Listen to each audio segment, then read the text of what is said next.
Another thing I like to do is to use my pack cover here, and I just cinch up the top a little bit, and I use this to just put any little bits and pieces, so like the tent bag or my pots and pans, or as you start taking your gear out, it's easy to misplace things. So this kind of helps to contain gear sprawl, where anything that you're going to be putting down, you just put it into this bag.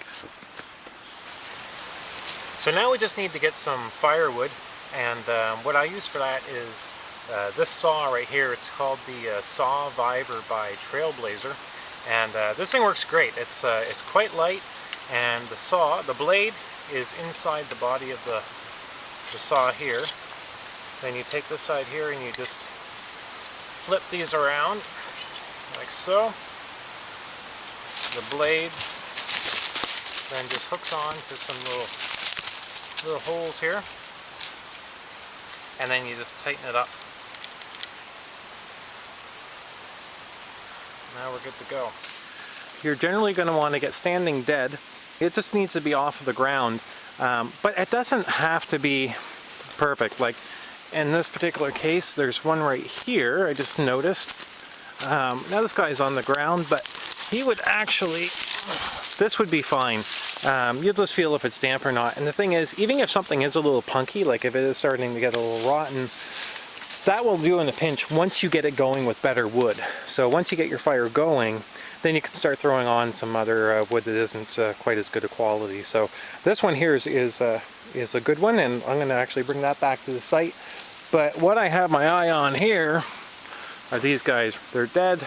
They're still standing, so they're off of the ground, and this will provide plenty of firewood for myself, and I'll even be able to leave some for the next people.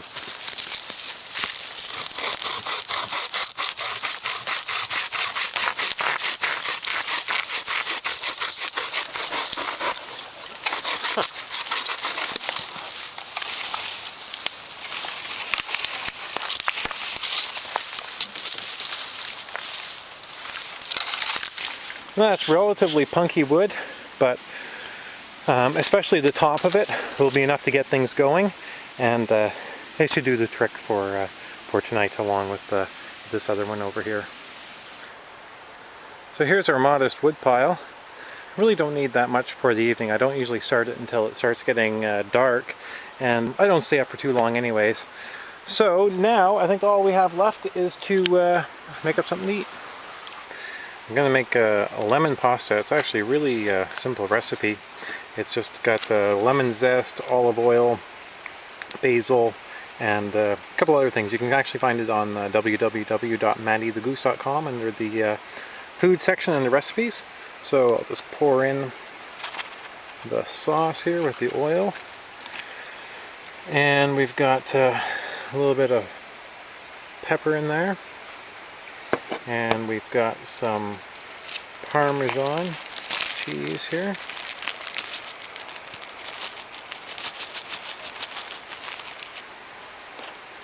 That's dinner. And I am starving.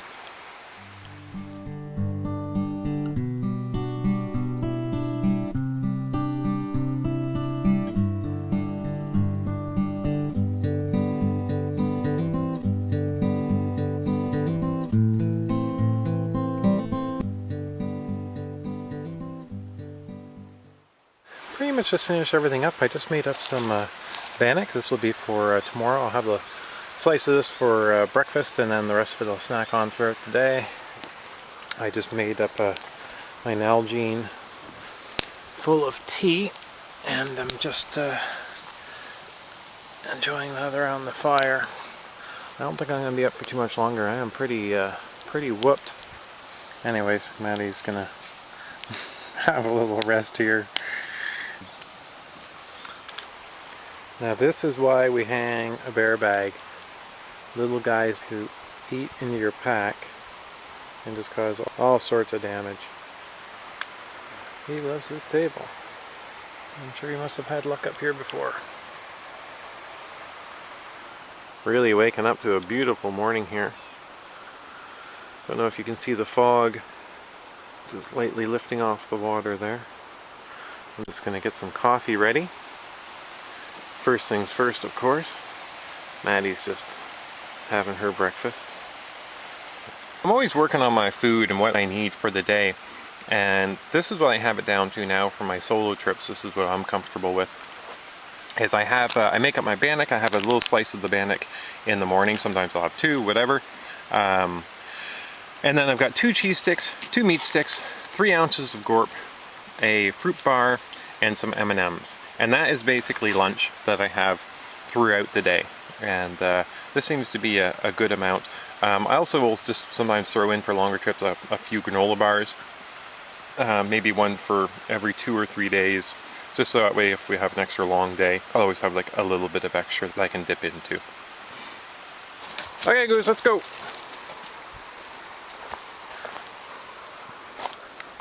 In you go. She knows the routine.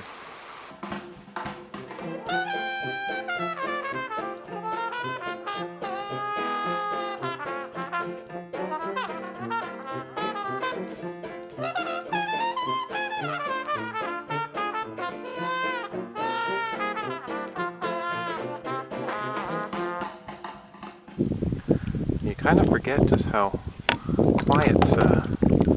quiet it gets whenever you're away from the fast-moving water, like I had by my site. It's just so quiet here. You can just hear every little thing. We're just making our way up the portage here, continuing on into North River. Really looks like serious moose territory here. I'm really surprised I haven't seen any in this section yet. Beautiful little area here, really nice paddle. Fast moving water here just behind me. That's what we're going to be portaging around. And this is where we're coming from. And it's about 1 kilometer of just a winding passageway. A really beautiful spot. You got to keep in mind that whenever you're going solo, you're lacking 1 paddle. You don't have that extra help, and that's why whenever I do my trips, I make the distance appropriate for solo canoeing, because having a wind against you can be much more detrimental and take a lot more time than if you were paddling with somebody else. So I tend to make my paddles about 15 kilometers a day, and I'm also taking footage, and I don't want to feel rushed, so I find that's a really comfortable distance, and with the portages in there and whatnot, so it makes it a really nice, relaxing trip, which this one has certainly been so far. Always a beautiful sight. Back to water.